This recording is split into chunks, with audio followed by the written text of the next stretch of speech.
கேட்ட வரம் தரும் வரலட்சுமி விரதத்தின் புராண கதையை பற்றி இங்கு காணலாம். வாருங்கள். வணக்கம். இது யாதும் ஊரே 360.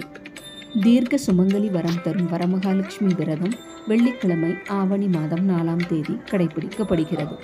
கேட்ட வரங்கள் மட்டுமல்லாமல் கேட்காத வரங்களையும் கொடுப்பால் அன்னை வரலட்சுமி. வரலட்சுமி விரதம் எப்படி தோன்றியது, இந்த விரதம் அனுஷ்டிப்பவர்களுக்கு என்ன பலன் கிடைக்கும் என புராண கதைகள் பல உள்ளது. அதில் முக்கியமான கதையை இன்னைக்கு நம்ம பார்ப்போம். வாருங்கள். மகத நாட்டில் குஞ்சனாபுரம் என்ற ஊரில் சாருமதி என்ற பெண் வாழ்ந்து வந்தார். திருமணமான அந்த பெண் தன் கணவர், மாமனார், மாமியார் ஆகியோரை சாதாரண மனிதர்கள் போல் கருதாமல் இறைவனாகவே கருதி அவர்களுக்கு பணிவிடையும் செய்து வந்தாள்.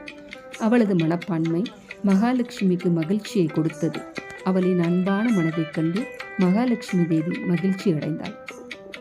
ஒரு நாள் சாருமதியின் கனவில் தோன்றிய லட்சுமி தேவி, என்னை துதித்து வரலட்சுமி விரதம் மேற்கொள்பவர்களின் இல்லத்தில் நான் வசிப்பேன் என்று கூறியதுடன் அந்த விரதத்தை கடைபிடிக்கும் வழிமுறைகளையும் சாருமதிக்கு எடுத்துரைத்தார்.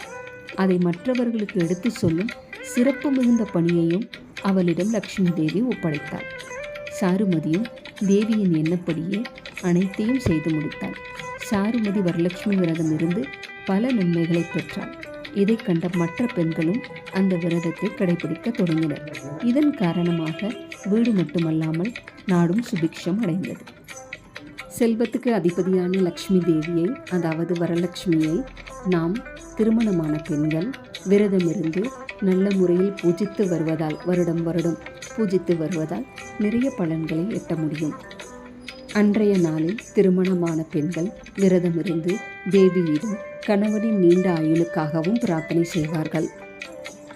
வரலட்சுமி விரதத்தை கன்னி பெண்களும் சுமங்கலி பெண்களும் கடைபிடிக்க வேண்டிய விரதம்.